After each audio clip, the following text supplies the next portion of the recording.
오늘 말씀의 제목은 직장에서의 윤리와 신앙, 직장에서의 윤리와 신앙입니다. 지금까지 기독교 인문학 특강을 하면서 이 강의의 취지가 세상에서 기독교인으로서 세상에 녹아들면서 그러면서도 세상과는 다르게 사는 방법들을 전했죠. 지금까지 그렇게 전하면서 우리가 있는 세상이 주로 직장이기 때문에 직장에 대한 내용도 간간히 모든 강의에 들어가 있었습니다. 하지만 이 직장에 대한 내용이 다른 주제에 대해서 전하면서 간간히 들어가는 것만으로 되겠느냐 봤을 때는 그렇지 않고 우리에게 직장은 반드시 따로 말씀을 전할 주제라고 생각하고 오늘 말씀을 준비하게 됐습니다.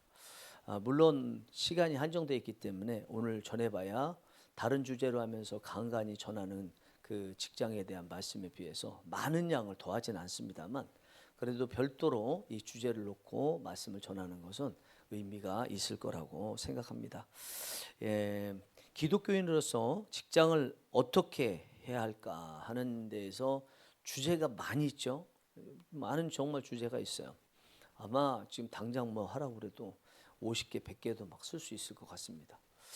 그렇게 많은 중에 어떤 거를 이 한정된 시간에 해야 될까 생각할 때 저는 오늘 본문의 말씀이 가장 먼저 해야 된다고 생각했습니다. 만약에 이거 하나만 변한다면 직장에서 많은 선한 변화들이 있을 것이고 그리고 직장을 넘어서 가정에서도 그리고 학교라든지 다른 공동체에서의 생활에서도 많은 긍정적인 변화가 있을 거라 그렇게 생각해서 오늘 본문의 말씀을 준비했습니다. 우선 본문 야고보서 2장 1절을 다시 한번 같이 읽어보겠습니다. 시작. 내 형제들아 영광의 주 곧 우리 주 예수 그리스도에 대한 믿음을 너희가 가졌으니 사람을 차별하여 대하지 말라. 여기 보니까 예수 그리스도에 대한 믿음을 가졌대요. 그랬으니 그렇기 때문에 사람을 차별하여 대하지 말라. 예수 그리스도에 대한 믿음을 안 가졌다면 차별할 수 있겠지. 그러나 예수 그리스도를 믿었는데 차별해서 되겠느냐? 예수 그리스도를 믿었다면 예수 그리스도를 믿은 성도씩이나 되어서 제가 좋아하는 표현이라고 그랬죠. 성도씩이나 되어서 예수님을 믿으면 첫 번째로 달라지는 거고 해결되는 것이 차별 문제인데 여전히 차별의 문제를 해결하지 못하면 되겠느냐? 안 되지. 차별 문제는 반드시 해결해야 된다라는 것이 야고보서 2장 1절 본문의 말씀입니다. 그렇습니다. 이 말씀대로 하나님의 자녀는 하나님의 자녀가 되는 순간부터요 차별을 결별해야 되는 사람들입니다. 하나님께서도 우리를 구원하시는 데 있어서 차별하지 않으셨죠? 뭐 죄가 있는 사람, 없는 사람, 나이 많은 사람, 또 가정의 어떤 전통이 어떻게 돼 있는 사람 이런 거 아무 상관없이 하나님은 무조건 그냥 예수님을 믿는다는 그 하나만으로 우리를 구원해 주셨습니다. 그래서 우리 하나님의 자녀들이 되면 우리가 첫 번째로 딱 해결받아야 되는 게 차별에 대한 해결을 받은 것이고 그리고 우리도 살아갈 때 차별을 하지 말아야 된다는 것입니다. 그렇지만 실상은 어떤가요? 우리의 실상 다른 데 말할 거 없이 하나님께로부터 차별을 받지 않아서 하나님의 자녀가 된 우리 성도들이 모여있는 교회에 먼저 보자고요.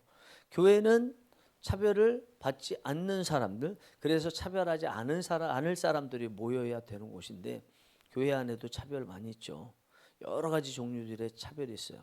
그러면 세상은 어떨까요? 세상.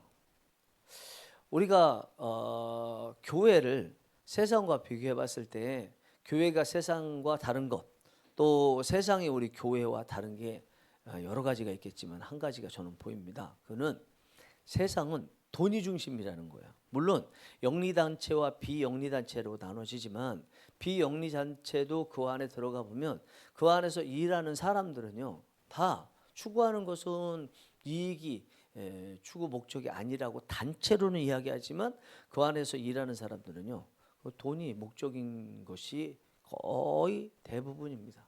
그래서 그 돈에 따라서 어떻게 하면 돈 더 벌고 돈 벌기 위해서 서로 다투기도 하고 다른 사람 밟고 올라가기도 하고 이것이 세상이거든요. 그러나 교회는 아니죠.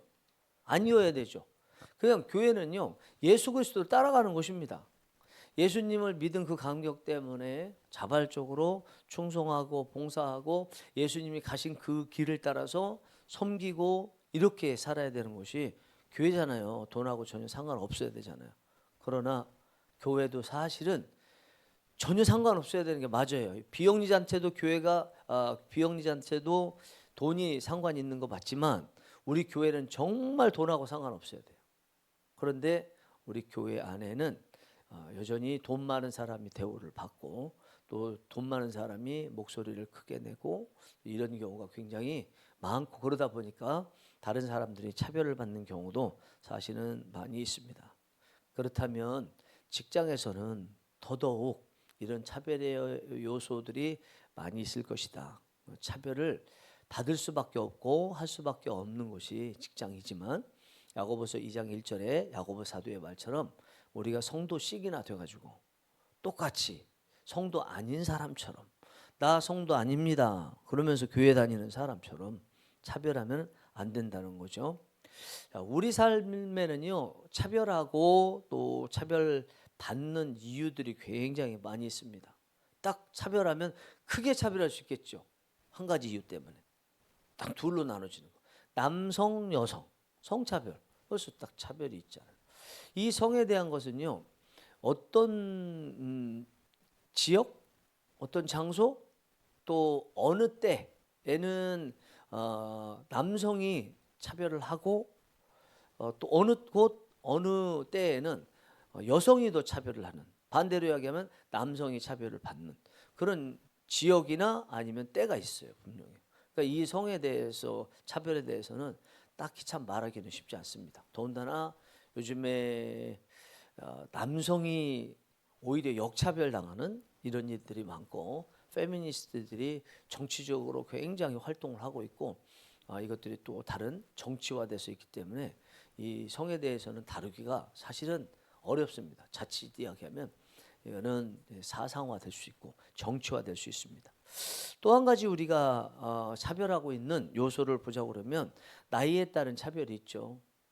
이 나이에 대해서는 뭐 크게 일부러 차별한다 그렇게 안 할지 모르지만 안에 들어가면 세세하게 실질적으로 차별이 많은 곳이 나이라고 볼 수 있습니다.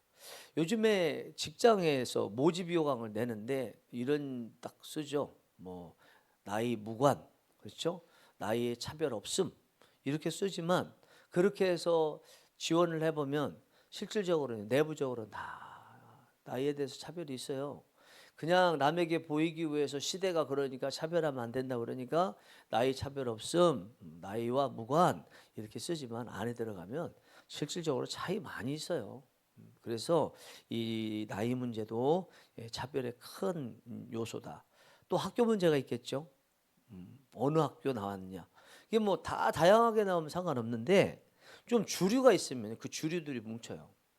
우리 목회자들도 이제 진주에서도 또 있었습니다. 각자마다 다 학교 차별이 있는데 지금도 여전히 핫한 이슈가 되는 곳이지만 얼마 전까지만 해도 엄청나게 매우 핫한 very hot 한 분야가 있었는데 대한축구협회 정몽규 회장, 그 다음에 대한민국 성인 국가대표를 맡고 있는 홍명보 감독, 그 두 사람 모두 고려대 출신들입니다.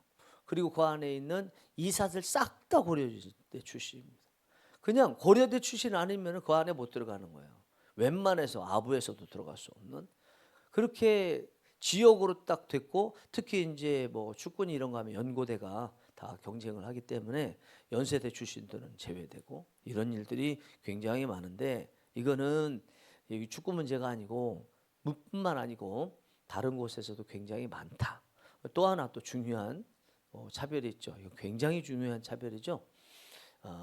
호남이냐 영남이냐는 지역, 지연이라고 그러죠. 학연, 지연, 혈연 이렇게 얘기하잖아요. 지연. 특히 영남, 홍남, 호남으로 나눠집니다. 정치에도 나눠졌고요. 여러 분야도 보면 막 호남 출신들, 교회도 어느 지역 가면 호남 출신들만 있는 교회도 있고 영남 출신들만 있는 그런 교회도 있어요. 이 지역 문제가 굉장히 크다. 또 다섯 번째 보면 직장에 보면요, 직장에 성골 출신들이 있어요. 이 직장에서 원래부터 아버지부터 자녀 때까지 계속 물려서 있는 직장 멤버들 있어요. 이런 사람들은 그 직장의 성골이고 진골이죠. 그러면 외부에서 들어온 사람들은요, 학연, 지연 이런 거와 상관없이 이미 차별받고 시작하는 거예요. 또 장애가 있느냐, 뭐 외모에 따라서도 마찬가지고, 국적, 요즘에는 우리나라에도 외국인이 좀 들어오다 보니까 국적에 따른 차별도 있고요. 또 결혼을 했느냐 안 했느냐도 그 안에서 그룹을 치기도 하고, 또 경제적인 정도에 따라서 뭐 어디 강남 출신이냐, 또 뭐 무슨 메타군이냐, 이런 것들 다 따니죠. 마지막에 하나가 있어요. 뭐겠어요? 차별 중에 마지막 하나 얘기했어요. 바로 전에 그것도. 그렇죠. 종교에 따라서 차별이 있을 수 있죠. 우리가 이 부분에 대해서는 생각을 해야 되겠죠. 예. 우리가 기독교인으로서 불교, 뭐 기독교인 아닌 그 종교 사람들을 싫어할 수 있지 않습니까? 실제로 싫어하는 사람도 많았어요. 근데 싫어하면 안 돼요. 오히려 우리는 그들을 품어야죠. 그래야 그들이 예수님을 믿을 기회가 있기 때문에 오히려 우리는 어쨌든 잘해줘야 돼요. 다른 종교하고 우리가 달라야 되는 것 중에 딱 실제로 또 그런 것이, 불신자면 우리는 더 잘해주잖아요. 물론 어떤 거에 이슈화 되면 어떨지 모르겠지만, 어쨌든 우리가 이 땅에 남아있는 목표가 사람을 영적으로 살리기 위한 거기 때문에, 그러려면 품어서 오랫동안 살아있고 나하고 연관이 돼 있도록 만들려면 잘 해줘야죠. 그래서 우리는 불신자들을 직장에 있는 들 중에도 잘 해줘야 된다, 이것입니다. 자, 이제 차별하지 않고 직장 생활하고, 또 차별받지 않고 직장 생활을 해야 되는데, 차별받지 않는다는 거는 뭐냐면 직장에서의 위치가 약간 밑에 사람이란 거죠. 왜냐하면 윗사람이 차별을 할 거 아니에요, 기본적으로요. 밑에 사람이 윗사람을 차별하는 거는 차별이라고 말하기 어렵잖아요. 그래서 차별받지 않는다 이야기는 아랫사람 입장에서 윗사람으로부터 차별받지 않는다, 동료들끼리 안에서 차별받지 않는다, 이런 의미가 될 것이고, 또 차별한다면 반대로 직장에서 제법 높은 위치에 있는 사람이 밑에 사람을 차별한다든지, 동료가 동료를 차별한다든지, 이 두 가지 경우가 있겠죠. 이 중에서 다 다루면 다 힘들어요, 이건. 그래서 둘 중에 하나를 선택을 해야 돼요. 차별받는 입장에서 어떻게 견뎌낼 것인가, 어떻게 대처할 것인가, 아니면은 우리가 차별할 수 있는 위치에 있다면 차별하지 않기 위해서 어떻게 해야 되나. 제가 기도하면서 느끼는데 여러분들은 다 차별할 수 있는 위치에 있어요. 지금 보니까 대부분 제법 높은 위치에 있기 때문에, 여러분들께서 신경 써야 되는 것은 차별받는 것보다 차별하는데 더 조심해야 된다. 공격하는데 잘 공격해야 되고, 힘 가지고 있는데 힘 조절을 잘해야 될 때이기 때문에, 오늘 말씀은 어떻게 차별하지 않을 것인가에 역점을 두고 말씀을 드리겠습니다. 차별하지 않으려면 어떻게 해야 될까요? 일단 첫 번째, 차별하지 않아야 됩니다.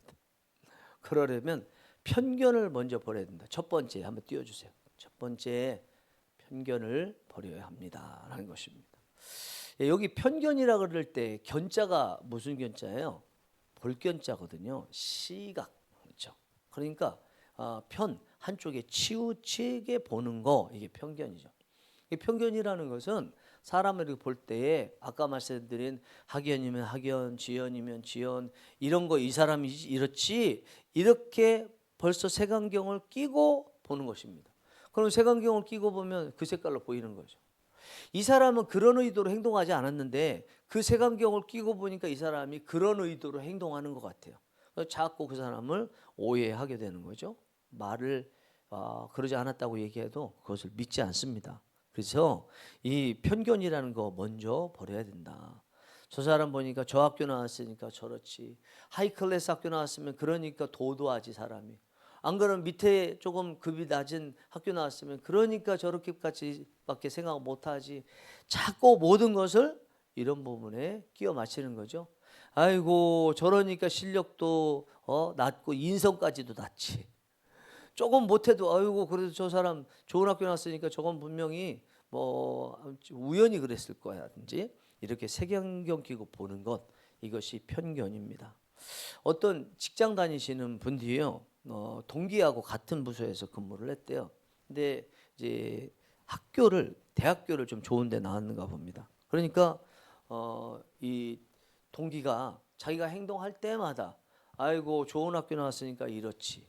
또 어떤 생각을 해서 생각에 대해서 이야기하면 당신은 이런 경력이 있었기 때문에 당신은 그렇게 생각하지. 모든 것을 그 동기는 자기가 그 사람에 대해서 알고 있는 선지식을 가지고 다 끼워 맞추는 거예요. 평가를 하는 거예요. 또 이거 뭐 그러려니 나쁜 얘기는 아니니까 넘어갈 수 있는데 그분 말씀이 기분 나쁘더래요. 왜냐하면 그렇게 평가를 받는 순간부터 자기는 그런 사람밖에 안 되는 것처럼 느껴져서 되게 기분 나빴다라는 얘기를 들었습니다. 저는 이 편견을 생각할 때 제일 먼저 저 자신이 떠올랐어요. 저희가 편견 있잖아요. 아시잖아요. 혈액형 편견, MBTI 편견, 디스크 편견. 그렇죠? 유다르게 있죠. 지난번에 한번 설교할 때 그거 안 가져야 되겠다고 생각한다고 그랬어요. 그런데 이번에 준비하는데도 여전히 저는 가지고 있는데 예전보다는 훨씬 줄었어요. 제가 혈액형 여기는 거 별로 없죠, 요즘에. 확실히 없죠. 예. 확실히 줄었어도 여전히 그걸 가지고 있어요. 이 혈액형에 대해서는 모든 걸 혈액형 알면 거기에 다 끼워 맞춰서 혈액형 A형이니까 그래요. B형이니까 그래요. O형이니까 그래요. AB형이니까 그래요. 이렇게 다 그러잖아요. MBTI T형이니까 그래요. F형이니까 그래요. 디스크 뭐 이 사람이 팔로워형이니까 그래요. 일중심이니까 그래요. 이런 식으로 계속 끼워 맞추는 이런 일들이 있는데 이게 다 뭐냐면 이것도 차별입니다. 그리고 편견입니다. 그러면 만약에 혈액형에 대해서 딱 그렇게 편견을 가지면 거기에 안 맞는다고 생각하면 기회조차 주지 않을 거 아닙니까? 그러니까 그런 것들이 조심해야 될 요소입니다. 그러면 좀 전에 말씀드린 혈액형, MBTI, 디스크, 뭐 여러 가지 4가지 기질이니 애니어그램이니 이런 것들이 다 필요해서 만들어졌잖아요. 그렇지 않아요? 필요해서 만들어졌지 않아요. 그런데 잘 보세요. 세상에 필요하지 않고 만들어진 게 뭐가 있어요? 다 필요해서 만들어졌거든요. 그런데 그것이 필요한 곳에 딱 쓰이고 나서 그다음 버려야 되는데 모든 것에 있어서 색안경이 되더라는 거예요. 편견이 되더라는 거예요. 그래서 거기에 다 끼워 맞춰서 이 색깔로 바라보고 이 사람이 이런 기질이니까 그렇지, 이 사람이 이런 형이니까 그렇지, 이렇게 하는 경우가 굉장히 많아요. 진짜 많아요. 편견을 없애려면요, 이런 것들을 벗어버릴 수 있어야 돼요. 자꾸 이렇게 바라보는 거 버리는 훈련도 할 수 있어야 됩니다. 그래야 우리가 편견 없이, 그리고 결국에는 차별 없이 사람을 대할 수 있습니다. 자, 여러분들 한번 생각해 보세요.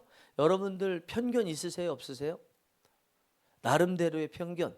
지금 제가 예를 들어든 몇 가지 편견이 있는데, 특별히 직장에서 여러분들 사람을 대할 때 아이고 젊으니까지 경험이 없지, 나이가 들었으니까 기억력이 없지, 뭐 편견 가질 일은 굉장히 많아요. 지금 실제 현상, 그러니까 실제로 하고 있는 행동 그대로 자체로 액면 그대로 봐야 되는데 이걸 뭘 보든지 여기에다가 끼워 맞추는 거예요. 일단 좀 옮겨요. 그냥 지금 못했다, 잘했다, 그게 끝이있는데 이 사람이 요 사람이니까 잘했다라고 이렇게 자꾸 옮기는 거, 이런 일들이 우리가 대화를 할 때 보면 많은데, 사모님 편견 있으세요? 어떤 편견이 있어요? 하나만 얘기해 보세요.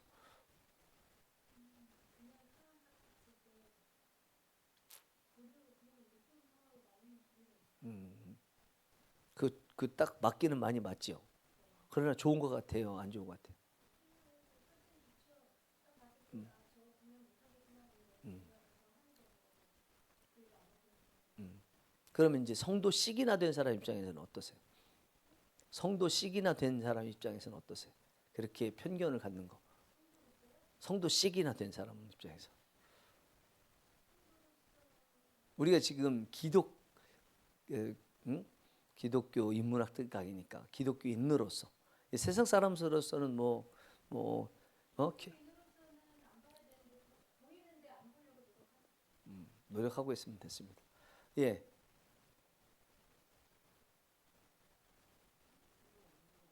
없고. 전도사님은 뭐가 있어요? 대표적으로 MBTI 어느 것을 선호해요? 비선 그럼 뭘 비선호해요? INFP? INFP. 나는 ENFP인데. 4분의 3이 비선호인데 큰일 났네 이거. 네. 이제 버리세요 이제 그러니까 알았죠? 나 좋아해야 돼 이제부터. 네, 좋습니다. 자, 그러면 편견이 없다 10점. 오히려 없다. 좋은 거니까. 편견이 없다 10점. 편견이 있다 1점. 전도사님 몇 점? 3점. 네. 사모님?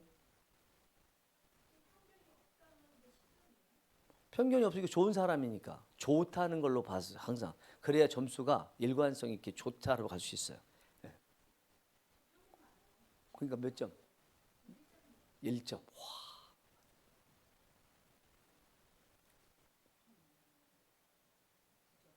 9점.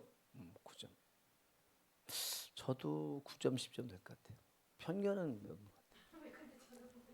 아니 그거 물어보는데. 좋습니다. 자, 두 번째. 그래서 직장에서 편견을 일단 버려야 되겠습니다. 아셨죠? 아셨죠? 한번 노력해 보세요. 편견 갖는 거. 안경을 다 버리셔야 될 것 같아요. 여러분들이 이 강의 듣고 이 강의를 잘하느냐 못하느냐 이거보다 더 중요한 게 있는 것 같아요. 이거를 진짜 삶에서 써먹고 있느냐. 써먹으려고 한다면 강의 잘 들었는데 이게 삶의 변화를 위해서 준 건데 하나도 변하지 않는다면 그 강의로 봤을 때는 빵점인 거고요. 아무리 여기서 은혜를 받아도. 그런데 강의 막 엉터리야. 근데 가는데 말씀이 생각나서 그것 때문에 턱턱 성도 씩이나 되니까 자꾸 변해. 그러면 들을 때는 강의 못한 것 같았는데 실질적으로는 강의 잘한 거예요. 여러분들이 저를 위대한 강사로 만들어 주시기 바랍니다. 이렇게 두 번째, 직장에서 차별에 관련해서 차별을 극복하려면 공정한 기회를 부여해야 된다라는 것입니다. 우리가 누군가를 차별한다면 제일 먼저 나타나는 것이 제가 보기에는요, 이 기회를 주는 거에 있어서 차별이 있다고 생각해요. 공정하게 기회를 주느냐, 아니면 차별해서 기회를 주기도 하고 안 주기도 하고, 분명히 동일한 위치인 것 같은데 위에서 일을 줄 때, 기회를 줄 때는 차별해서 줘요. 일을 줄 때도 그렇고 그에 따른 보상을 줄 때도 공정하게 보상을 줄 기회를 갖도록 해야 되는데 불공정하게 보상을 받도록 하는 그런 경우도 또 있습니다. 자, 여러분들이 일을 시키는 입장이라면 직원들에게 같은 조건으로 같은 보상을 받으며 일할 기회를 주어야 하겠죠. 그런데 생각보다 우리 사람들이 공정하게 기회를 주면서 일을 시키지는 않는다고 생각합니다. 우리 이삭 있죠? 이삭에게는 쌍둥이 두 아들이 있었죠. 에서하고 또 야곱이었습니다. 이삭이 누굴 좋아했어요? 에서 좋아했죠. 그래서 나중에 이거는 뭐 당연히 이제 장자 중심의 사회였으니까 재산을 물려주는 거를 장자에게 물려주는 것까지 괜찮은데 축복하는 것까지 기회를 공평하게 두 사람에게 에서와 야곱에게 줘야 되는데 에서에게만 주려고 에서에게 너 가서 이 아버지를 위해서 사냥을 해서 좋은 음식 좀 가져와라. 그리고 너를 축복해 주겠다 그러잖아요. 그거를 아내 리브가가 듣고 아들 또 막내 아들 야곱이 하나님의 사람이라는 것을 알고 속여가지고 야곱이 축복을 받도록 하죠. 그게 뭐냐면 이삭이 눈이 어두워서 그런지 모르지만 공정하게 기회를 안 준 거예요. 이삭이라는 사람은 예수 그리스도의 예표예요. 이삭은 문제 없는 사람이었어요. 거의 아버지처럼 자기 아내를 그냥 누이라고 속이기로 했던 아브라함처럼 한 번 그거 있고 지금 이제 죽기 전에 눈이 어두워서 했던 요 부분만 문제가 있고 다른 부분은 문제가 없는데 이삭이 가지고 있었던 것 중에 하나가 차별이라는 거죠. 에서를 특히 그렇게 좋아했어요. 남자다움 이런 거를 굉장히 좋아했습니다. 그렇게 해서 야곱이요 차별을 받았잖아요. 그런데 그거를 엄마가 꾀를 내서 또 하나님 은혜기도 하지만 오히려 전화위복으로 자기가 다 축복을 받았잖아요. 자, 그렇게 차별받고 사는 야곱이 나중에 어떻게 됐을까요? 나중에 아들 11명을 낳잖아요. 이 마지막 베냐민을 낳기 전에 그때 아들들 중에서 누구만 사랑했어요? 요셉만 사랑했잖아요. 그래서 자색옷이라고 하는 아들을 사랑한다는 징표로 옷을 입히는데 공정하게 입히지 않았잖아요. 요셉에게만 자색옷을 입혔어요. 그러니까 나머지 10명이 형들이 화가 나가지고 요셉을 애굽에 팔지 않습니까? 그게 어디에서 왔어요?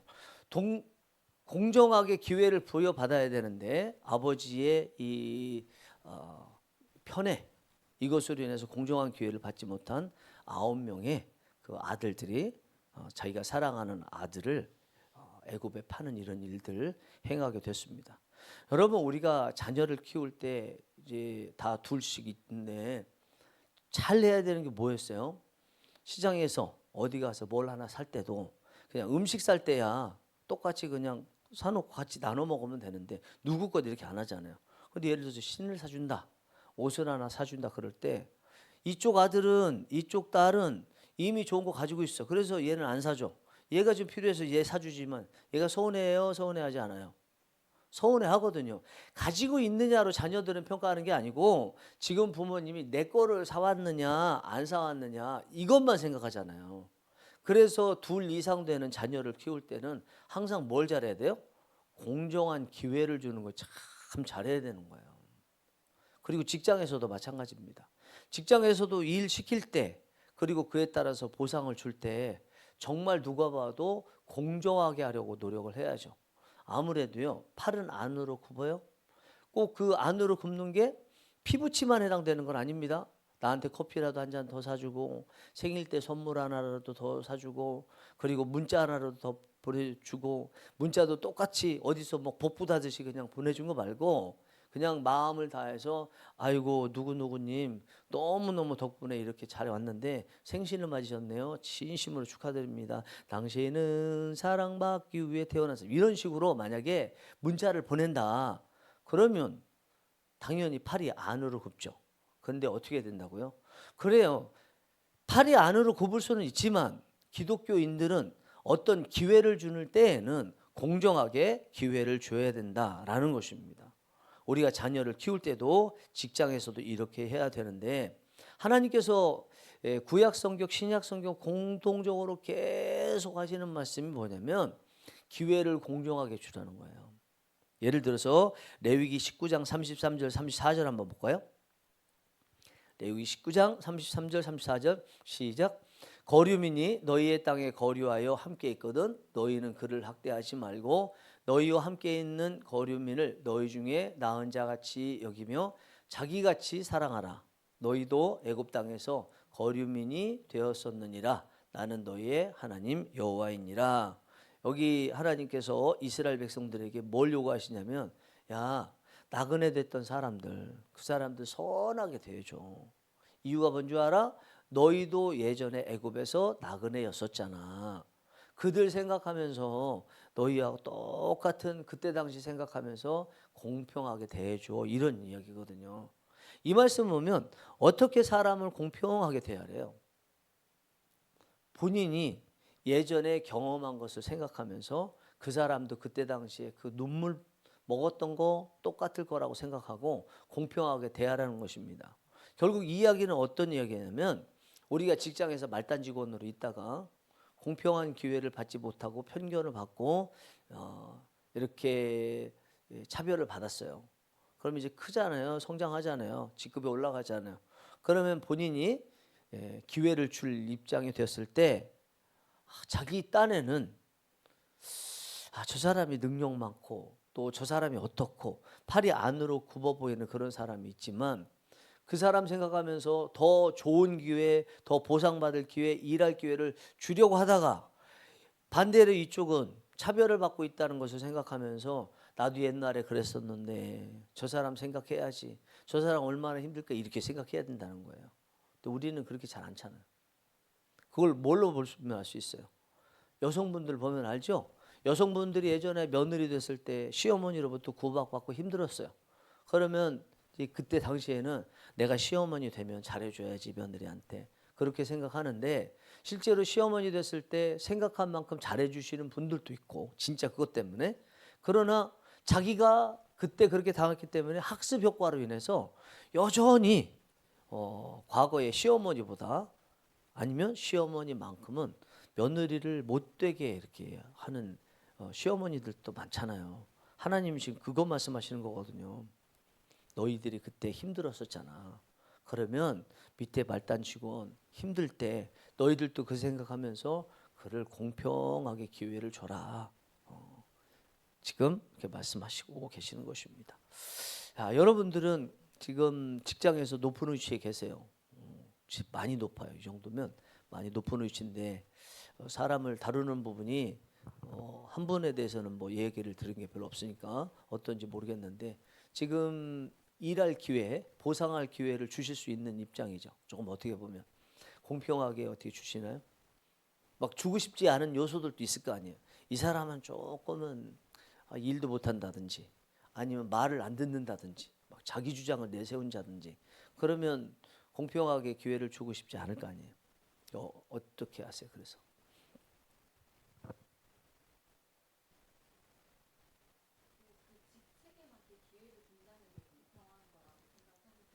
네. 그렇죠. 그러면 되는 거죠. 네. 다른 거 없습니다. 그 부분입니다. 사모님은요? 공평하게 주시고 전도사님은 누구한테 기회를 주시는데? 군대 있을 때 맞아요. 그거 중요해. 제가 그때 그랬죠. 우리 교회학교 초등학교부터 대학부까지 임원해 본 게 굉장히 중요하다고 얘기한 것처럼 군대도 정말 중요하죠. 군대 보면 씨앗이 어떤 씨앗인지를 알 수 있죠. 공평하게 줬어요? 잘하셨네. 역시 성령이 일하시는 교회는 남달라. 빨리 많이 성장하셔서 사회에 선한 영향력을 끼치기 원합니다. 자, 공평하게 기회를 준다. 10점 만점 손 들어보세요. 그럼 9점? 8점? 아니 준다며. 7점? 팔 아파. 6점? 7점? 6점 차례예요? 6점? 5점? 진짜. 4점? 3점? 2점? 1점? 뭐야 힘들어 죽겠네. 사모님 몇 점이요? 말하기 어려워요? 약간? 전도사님은? 7점. 근데 왜 나 계속 손들게 했어요? 저는 몇 점일 것 같아요? 전도사님 내가 몇 점 정도 될 것 같아요? 8.9점. 10점은 안 주네. 두고 봅시다. 자, 마지막 세 번째, 차별 없이 직장 생활을 하기 위해서 필요한 게 다양성을 존중하는 포용적인 문화를 형성해야 된다. 다양성. 우리가 차별하는 이유 중 하나는요, 그런 문화 속에서 살았기 때문일 가능성이 굉장히 높아요.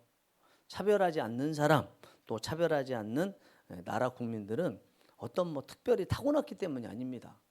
제가 보니까 그런 나라 문화 속에 있었기 때문이고요. 그 시대 문화 속에 있었기 때문입니다. 대한민국 한민족도 보세요. 조선시대하고 우리 오늘날하고 같은 나라 같은 민족이잖아요. 물론 국호는 바뀌었지만 그러면 국호로 하면 초창기 대한제국 때부터 이렇게 보자면 그때하고 지구가 같은 민족 또 같은 나라잖아요. 그런데도 사람들이 다르잖아요. 다르다는 증거가 뭐예요? 우리 세대 갈등이잖아요. 세대 갈등. 왜 그런 세대 갈등이 있어요? 그런 문화 속에 있는 거죠. 사회적 문화, 시대적 문화 이런 문화에 영향을 많이 받기 때문이다라는 것입니다. 저는 개인적으로 사람을 이해하는 데 있어서 중요하게 생각하는 것 중에 하나가 있어요. 시대적 산물이라는 표현을 굉장히 중요하게 여깁니다. 어른들이 막 자녀하고 싸워. 그러면 안 되네. 그런데 저는 이해해요. 왜냐하면 그 어른은 그때 시대에 살았기 때문에 본인이 어때서가 아니라 그때는 교육 수준도 제대로 높일 수 없었죠. 그 다음에 위에부터 강압적으로 주입식 교육을 받았죠. 생각의 여지가 없었죠. 그러다 보니까 당연히 본인이 그러고 싶지 않아도 강제적으로 또는 그런 환경 속에서 자발적으로 그것을 선택했기 때문에 그럴 성격이 될 수밖에 없었거든요. 그거를 그 사람이 개인적으로 뭐 선택해서 아주 악한 사람처럼 몰아가는 거는 저는 옳지 않다고 생각해요. 그때는 저분이 시대의 산물로서 지금 불이익을 당하고 계시구나. 아이들도 마찬가지입니다. 아이들도 다른 좋은 환경에 태어난 자녀들보다는 그렇지 않은 자녀들이 많아요. 그렇지 않아요? 그 아이가 뭐 부모를 자기들이 선택했어요? 그거 아니잖아요. 시대적 산물이잖아요. 그러면 그 아이의 그 시대에 대해서 이해할 수 있어야 된다는 거죠. 최대한. 어렵죠. 어렵기는 어렵지만 적어도 그래야 된다는 것 정도는 가지고 있고 노력은 해야 되지 않겠습니까? 마치 무시간적으로 무조건 동일하게 기준이 있는 것처럼 당신 왜 기준에서 벗어났어? 죄인이야. 하마르티스 관역에서 벗어났어 하듯이 이쪽도 그렇게 하는 게 아니라 이 사람은 이럴 수밖에 없는 환경 속에서 살았으니까 그런다. 이거를 이해해야 된다는 거죠. 그렇지만 인간이 가지고 있는 악함이 있다. 사탄에 의해서 지금 사로잡혔다. 이건 안 되겠지만요. 시대의 산물 누구나 다 비슷한 사람이라면 이해해야 된다고 봐요. 여러분 다 마찬가지일 겁니다. 어려울 때 어떻게 어려움을 이겨내나 대부분 비슷합니다. 뭐 같은 끼리끼리의 사람들을 모임에서 만나면 돼요. 모임에서 만나면 정보 교류 때문에 극복하는 게 아니라 저 사람들도 나하고 똑같구나라는 것을 보는 거죠. 나만 그런 게 아니구나. 나만 못한 게 아니고 나만 나쁜 사람인 게 아니구나. 우리는 시대적 산물이구나. 우리는 다 그렇구나. 나를 너무 자책할 필요는 없다라는 것을 깨닫게 되기 때문에 같은 부류의 사람을 가끔씩 만나는 것은 도움되죠. 우리 목회자들은 특히 더해요. 목회자들이요. 목회하다 보면 외로워요. 힘들어요. 진짜요. 목회요. 하나님 없으면 힘들어요.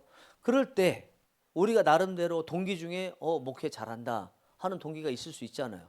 그런데 그 동기를 모임에서 만났는데 얘기 들어보니까 그 동기도 힘들대. 그럼 속에서 무슨 생각 드는 줄 알아요? 저놈도 힘드네. 다 힘들구나. 네. 아이고 고소하다. 근데 나쁜 의미 아닙니다. 아이고 고소하다. 이게 사람이 갖는 마음이거든요. 걔가 미워서 그런 게 아니라 내가 위안을 받는 거예요. 시대적 산물이라는 그 문화에 대해서 위안을 받는 것입니다. 여러분들은 이런 얘기를 들어보셨을 거라고 생각합니다. 제가 인문학 책을 조금 봤었다가 지금은 안 보지만 예전에 봤던 게 지그지글러의 정상에서 만납시다. 또 정상을 넘어서라는 건데 거기 보면 두 개의 예화가 있어요. 병에다가 벌레를 집어넣었어요. 날개 달린 벌레, 머그예요. 그러면 뚜껑을 닫아요. 그러면 이 버그가 탈출하기 위해서 팍 하면 올라갈 수 있죠. 아니 뚜껑 열으면 나가잖아요. 근데 뚜껑 닫아놨어요. 계속 날아서 탈출하려고 하는데 뚜껑에 걸려서 고꾸라지고 걸려서 고꾸라지고 계속 하다가 나중에 뚜껑을 열면 어떻게 되는 줄 아시죠? 날아요, 안 날아요? 안 날아요. 원래 거기 안에 있으면 이렇게 날지 못하는 걸로 자기한테 쇠뇌를 시키는 거죠.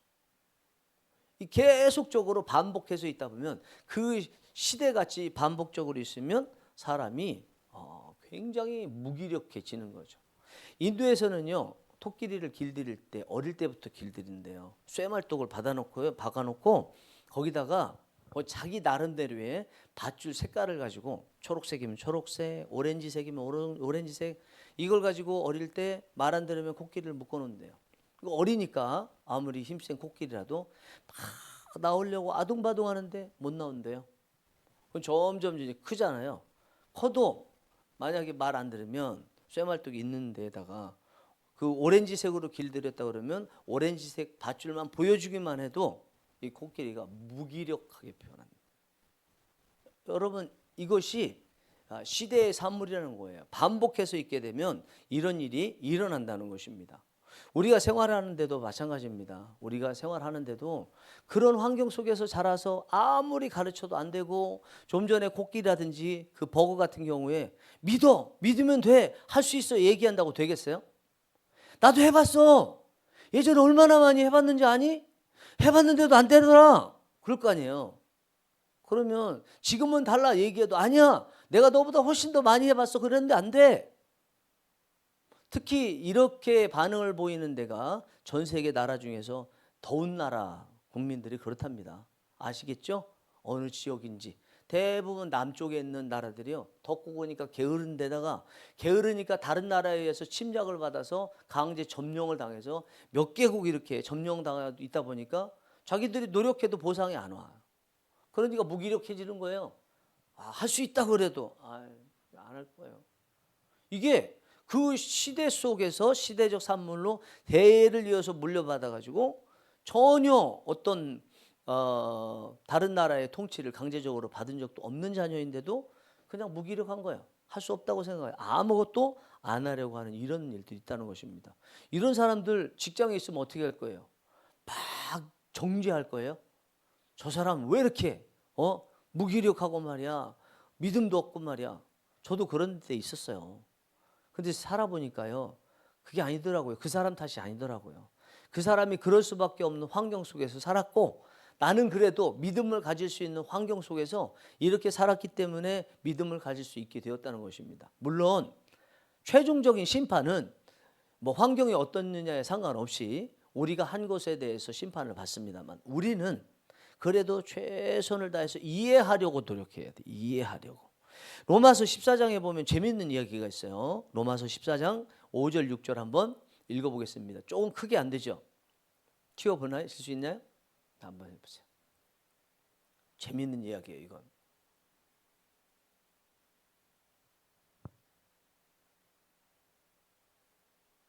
아니면 성경을 찾아볼까요? 로마서 14장 5절 6절 찾아보겠습니다. 되겠어요? 됐어. 자, 시작. 어떤 사람은 이 날을 저 날보다 낮게 여기고 어떤 사람은 모든 날을 같게 여기나니 각각 자기 마음으로 확정할지니라. 나를 중히 여기는 자도 주를 위하여 중히 여기고 먹는 자도 주를 위하여 먹으니 이는 하나님께 감사하며 먹지 않는 자도 주를 위하여 먹지 아니하며 하나님께 감사하느니라. 두 가지가 나오죠. 하나는 먹는 문제, 하나는 나를 지키는 문제가 나오죠. 자, 로마 교회를 향해서 쓴 편지잖아요. 그런데 로마 교회 안에도요, 주로 이방 그리스도인이 많았고 유대 그리스도인은 적었지만 그래도 두 부류의 사람들이 있었던 거예요. 두 부류가 싸워요. 유대인들은 안식일을 반드시 지키죠. 그리고 제사 음식, 이방 음식 오직 하나님만 섬기라고 했기 때문에 제사 음식 안 먹죠. 유대인들은 그런다는 거예요. 나를 중요시 여기고 이 음식은 안 된다고 생각해요. 그런데 그들 중에 예수님을 믿었어. 예수님을 믿으니까 뭐라고 했어요? 하나님께서 모든 음식이 다 하나님이 주셨기 때문에 가하느니라, 먹어도 되느니라. 제사 음식 먹어도 된다. 다만 불신자가 우리가 제사 음식인데 먹는 것을 보면 불신자가 생각하기에 저 이방 신에게 우상에게 제사 지낸 건데 먹네? 그러면 우상 인정하는 건가? 라고 오해될 수 있기 때문에 그런 사람 앞에서는 먹지 말라 그러잖아요. 그러니까 믿음 있는 사람은 어떤 사람인가? 제사 지내는 음식도 먹는 사람이에요. 믿음 있는 사람은 안식일을 안 지키기도 하는 거예요. 믿음 있는 사람은. 오히려 이해가 안 될 수도 있지만 성경은 그렇게 얘기하는 거예요. 믿음 있는 사람은 구약에 얽매여 가지고 안식일 꼭 지켜야 되고 율법 지켜야 되고 그게 아니고 예수님 안에서 자유할 수 있기 때문에 율법으로 구원받는 거 아니기 때문에 이게 좀 안 지킬 수도 있다. 이게 믿음이 큰 사람이에요. 로마서에 보면. 그런데 유대교 출신의 기독교인들은 아니야, 그래도 안식일은 지켜야 돼. 아니야, 그래도 율법을 지켜야 돼. 아니야, 이 제사 음식은 먹으면 안 돼. 이런다는 거예요. 그거에 대해서 사도 바울은 뭐라고 얘기해요? 이런 사람도 저런 사람도 다 저기 뭐라고 그랬어요? 주를 위하여 먹으니 하나님께 감사하며. 그렇죠? 나를 중히 여기는 자도 주를 위하여 중히 여기고 그렇게 하나 저렇게 하나 다 하나님을 위해서 하는 것이다. 이들이 하고자 하는 본질은 똑같다. 그런데 본질 외에 율법을 지키느니 이런 거 부차적인 것 가지고 다투지 말라. 그러니까 누구든지 다 포용하고 받아들이고 수용할 수 있어야 된다라고 지금 말을 하고 있는 것입니다. 우리 직장에서도요. 처음 말씀을 시작할 때 말씀드린 큰 이유들 외에 이상하게 기준이 많아서 자기 기준에 따라서 이렇게 해야 된다, 저렇게 해야 된다라고 하면서 고집 부리는 그런 직장 상사가 있습니다. 직원한테 별거 아니에요. 구원하고 상관없어요. 뭐 불신자 세계니까 대표적으로 크게 한 게 아니라는 거예요. 구원하고 상관없다는 게 그렇게 중요한 것도 아닌데 이거 반드시 이렇게 하라고, 반드시 이렇게 하라고 하는 사람들이 있어요.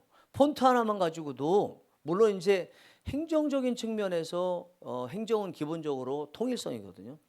그것 때문에 그렇다면 괜찮겠지만 그게 아니고 그냥 어느 순간에 자기가 폰트 하나 바꿨다고 다 폰트 바꾸라고 그러고 어느 순간에 색깔이 꽂혔다고 해서 다 그 색깔만 하라고 그러고 그래서는 안 된다는 거죠. 그럴 때는 이게 그렇게 중요한 게 아니야. 그래서 그거를 그냥 뭐 고집 부리지 말고 넉넉하게 이런 것도 할 수 있도록 여유를 주라는 것입니다. 그러면요. 아랫사람은 좀 이제 직장 상사에게 말할 기회가 주어졌어요. 분위기가 좋아졌어. 하고 싶은 얘기 하라고 그래요. 그러니까 그렇게 직장 상사가 말하고 직장 상사가 내놓은 기획 이런 것들이 잘못되지도 않았는데 자꾸 이것도 바꿔주고 저것도 바꿔달라고 그래요. 피곤하겠습니까? 안 피곤하겠습니까? 피곤하겠죠, 그죠? 윗사람 입장에서 생각해 봤을 때 여러분 그렇지 않아요? 자, 윗사람이든 아랫사람이든 동일하게 이런 때는 생각해야 되는 게 꼭 윗사람에게만 수용성을 가지고 포용력을 가지고 받아들여야 된다고 얘기하면 안 되죠. 아랫사람도 마찬가지 아니에요? 윗사람이 이렇게 고민해서 이렇게 기획을 해왔다면 정말 이게 큰일 날 일이 아니라면 범위가 있다 그러면 그 범위 안에서 가능성이 있다면 그것까지도 다 자기가 원하는 밑에 사람이 원하는 입맛에 맞는 색깔 이런 모습으로 바꾸라고 그런다면 그것도 문제가 있는 거죠. 아까 시대의 산물이라는 말씀 드렸는데 그 시대의 산물이라고 이야기할 때 꼭 아랫사람들 그러니까 청년들 예를 들면 청년들에 대해서만 시대의 산물이라고 생각하면서 윗사람이 이해해야 되고 수용해야 되나요? 윗사람들은 그런 시대의 산물 아니에요? 양쪽 다 수용해야 될 일이거든요. 요즘에는 청년들이 뭐 목소리가 크다 보니까 청년들 우위주의인 거 정말 많은 것 같아요. 그렇게 보면 자기들만 이해 다 해달라고 그러고 윗사람은 뭐 피해 받아도 그냥 이해해달라는 식으로 얘기하는데 그게 아닌 거죠. 정말 좋은 사회 그리고 진짜 기독교인들이 모여있는 직장 사회라고 한다면 윗사람이든 아랫사람이든 젊은이든 나이 들었든 다 시대적 산물이라는 것을 인정하고 서로 존중하고 조금 수용하고 받아들이려는 그런 자세가 필요하다는 것입니다. 그렇겠죠, 그죠? 네. 그래서 제발 좀 뭐 제 설교 듣고 이런 건 잘 모르겠지만 제발 좀 하나님의 자녀들은 이런 그 성경적 가치관을 제대로 좀 갖고 이 사회를 운영했으면 좋겠어요. 이상적인 사회는 안 옵니다.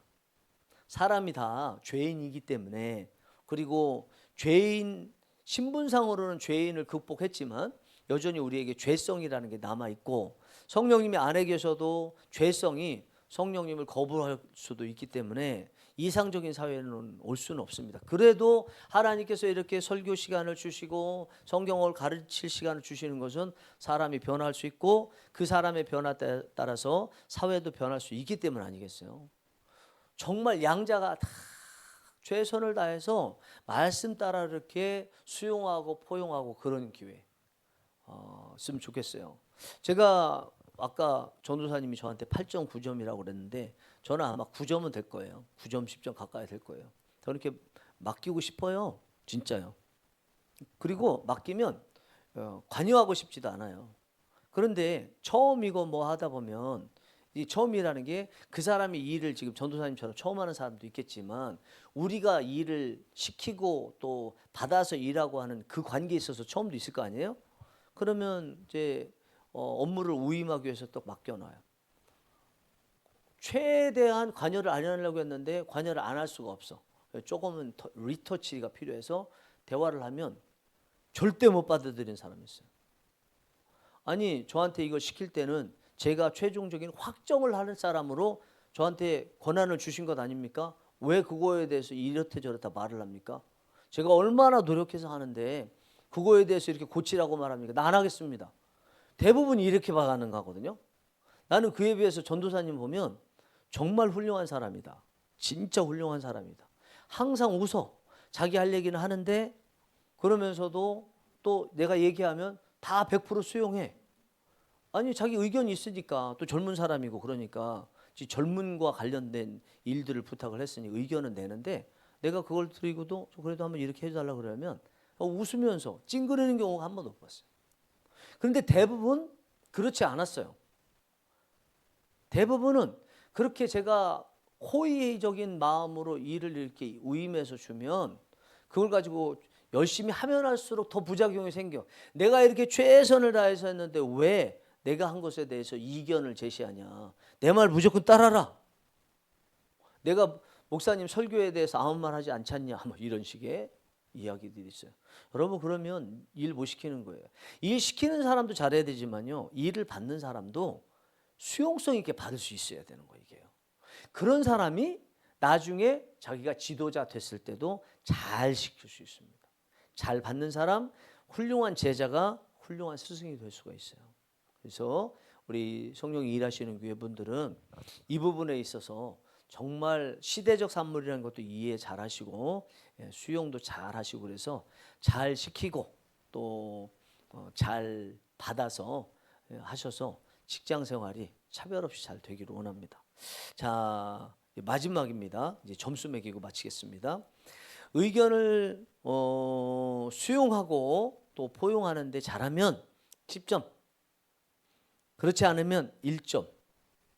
그리고 이것이 윗사람으로서 뿐만 아니라 아랫사람으로서 위에 사람이 이렇게 안을 냈을 때 그거에 대해서 잘 수용하고 특히 문제가 없으면 잘 받아들입니다. 그러면 10점, 그렇지 않으면 1점. 권사님은 점수와 이유 한번 조금 의견을 내시고 마치겠습니다.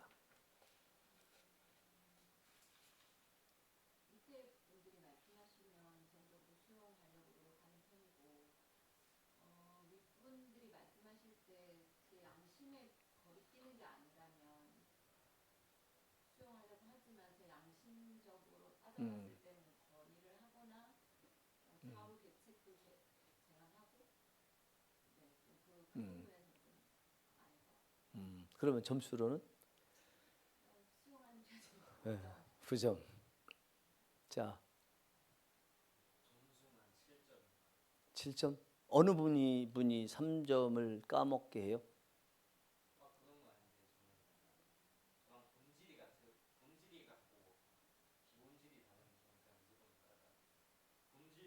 아, 본질만 추구가 잘 되면 그 부분. 그러면 본질이 바뀔 수 있다는 생각도 하나요? 그 사람이 본질이 지금 다른데 저 사람이 지금은 본질이 다르지만 나중에는 본질이 같아질 수도 있다는 마음으로 수용하기도 하나요?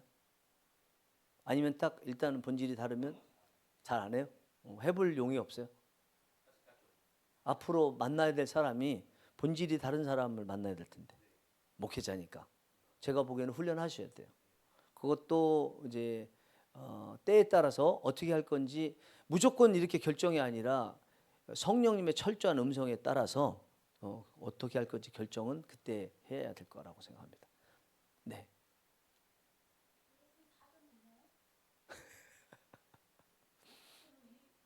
내가 굉장히 잔인한 사람처럼 됐어.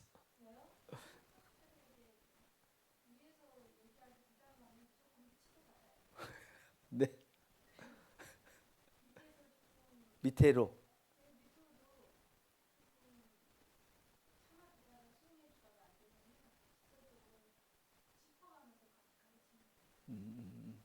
아니 그거는 뭐 가르치는. 어, 어.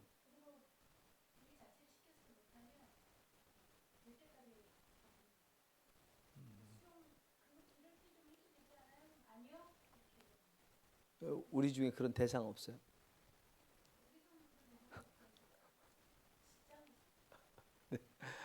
그러면 이제 기독교인 식인데 바뀌어야 될까요?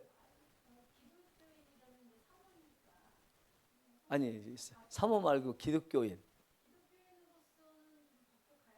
아, 네. 그렇죠. 상충돼야 돼요. 기독교인이기 때문에. 상충되는 마음도 가져야 되고요. 어떤 분이 그 막 노인과 관련돼서 일하는데 의견들 얘기하는데 거기 보니까 기독교인도 있는 느낌인데 기독교인이라도 저랬을까 뭐 이런 생각도 들던데 기독교인이라면 그러면 안 되듯이 그렇죠?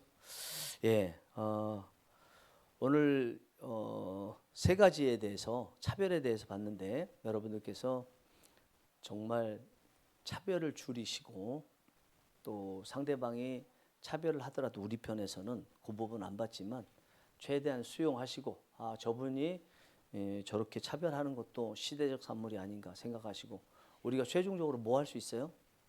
기도할 수 있잖아요. 기도. 우리에게 무기가 있죠. 네. 하나님이 바꿔주시는 은혜가 있기를 원합니다. 네.